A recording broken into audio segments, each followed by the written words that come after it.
પ્રણામ, જય અરુણાચલ, નમસ્કાર. એક વડીલ મિત્રોએ તદ્દન નવા કહી શકાય એવા એક સમાચાર મોકલ્યા.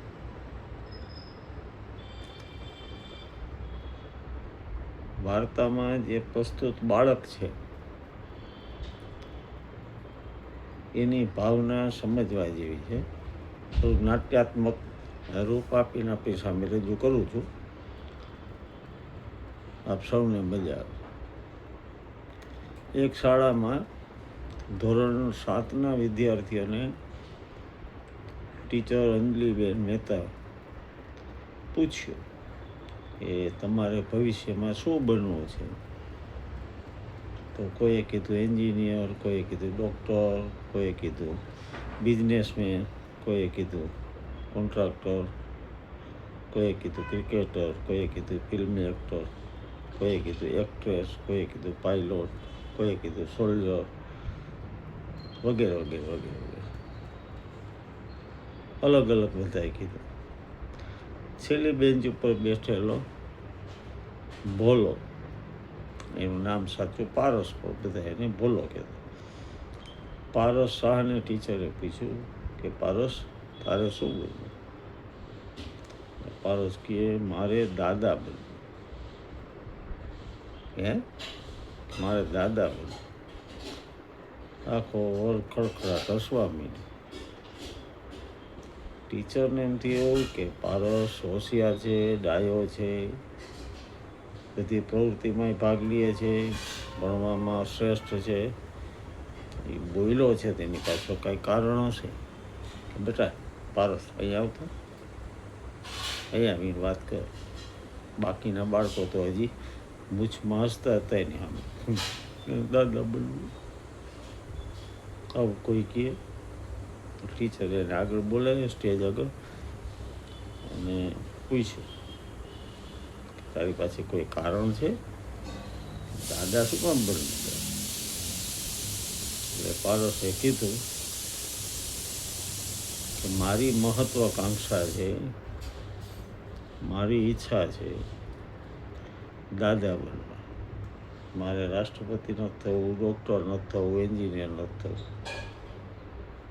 મને કોઈ ઈચ્છા નથી. કારણ શું? કે દાદા સવારે મોડા ઉઠી શકે, બપોરે શાંતિથી સૂઈ શકે, સાંજે ટીવી જોઈ શકે, વહેલા પાસે સૂઈ શકે, ભણવાનું નહીં. ઉનાળાની રજા હોય તો એને કોઈ ઘરકામ નહીં, કોઈ ટ્યુશન નહીં, અને કામ ન હોય તો બગીચામાં બાકડે બેસીને તાજી હવા ખાય, કાં જીમખાનામાં જાય, ત્યાં કોઈક રમત રમે, ગમે એટલી વાર વિડીયો ગેમ રમે, કોઈ કકડાટ નહીં. સવારે ચા, બપોરે વળી ચા કે કોફી, 3 ટાઈમ ભોજન, રાજા જેવું આનંદી જીવન. હવે તો વરિષ્ઠ નાગરિક એટલે બસમાં મફત પ્રવાસ, જગ્યા પણ વડીલોને આપી દે, અડધી ટિકિટ, ગમતી પ્રવૃત્તિ કરીએ, ડ્રોઈંગ કરે, ગાવાનું કરે, ઈચ્છા થાય તો સ્વિમિંગ કરે, પિયાનો વગાડે, ટ્રેકિંગમાં જાય, તારે એ કરે. અને પાછા પેન્શનર, પૈસા હોય, ફરવા જાય, કોઈ એમને કાંઈ ન કહે. મને ઈચ્છા છે કે મારે દાદા બનવું. પારસની વાત સમજીને ટીચર વિચારમાં પડી ગઈ. ટીચર હોશિયાર કે તારા ઘરમાં જ છે આ દાદા? કે મારા દાદાને દાદા. એ કે જો તારા દાદા તે કીધું એમ પેન્શન મેળવે છે, એનો મતલબ કે એમને ક્યાંક 30 વર્ષ 35 વર્ષ નોકરી કરી હશે, ભણ્યા હશે. એ પણ તારી જેમ સ્કૂલે ગયા હશે, ભણ્યા હશે, ભણીને કોમ્પિટિટિવ એક્ઝામ સ્પર્ધાત્મક પરીક્ષાઓ દીધી હશે, પછી ક્યાંક નોકરી લઈ ગયા હશે. નોકરી કરી પછી હવે પેન્શન ઉપર છે. તારા પપ્પાને મોટા કર્યા, તારા ફઈબાને મોટા કર્યા, હે ને, બધાને ભણાવ્યા લગ્ન કરાવ્યા, એ બધું કરીને હવે એ ઉંમરે પહોંચ્યા છે, દાદાની ઉંમર, કે જ્યાં એ નિવૃત્ત છે. હવે એ ધાર્યું કરીએ, પણ અગાઉ તેને કર્યું. તારો વિચાર કે બહુ સારો છે દાદા બનવાનો, આ બધાય કરતાં તારો વિચાર શ્રેષ્ઠ છે. તારી મહત્વાકાંક્ષા મને બહુ ગમી, ટીચરે કીધું. પણ એના પહેલાં દાદા બનવા પહેલાં ઘણું બધું કરવું.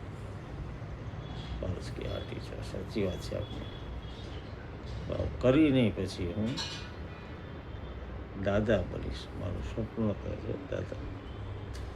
આખો ક્લાસ શાંત થઈ ગયો, બધા વિચારમાં પડી ગયા. પારસની વાત સાચી છે. મોટા ભાગના મનમાં કેવા મીઠા કે મારે આવા દાદા બનવું છે કે આવી દાદી બનવું છે. મોકલનાર મિત્રનો આભાર. આપણે એન્જોય કર્યું હશે. આપણો પ્રતિભાવ મોકલજો, બીજાને ફોરવર્ડ પણ કરજો. ચેનલને સબસ્ક્રાઈબ કરી જ છે આપણે, ન થઈ તો સબસ્ક્રાઈબ કરજો. મળીશું ફરીથી બીજા કોઈ વિષય સાથે. પ્રણામ, જય અરુણાચલ, નમસ્કાર.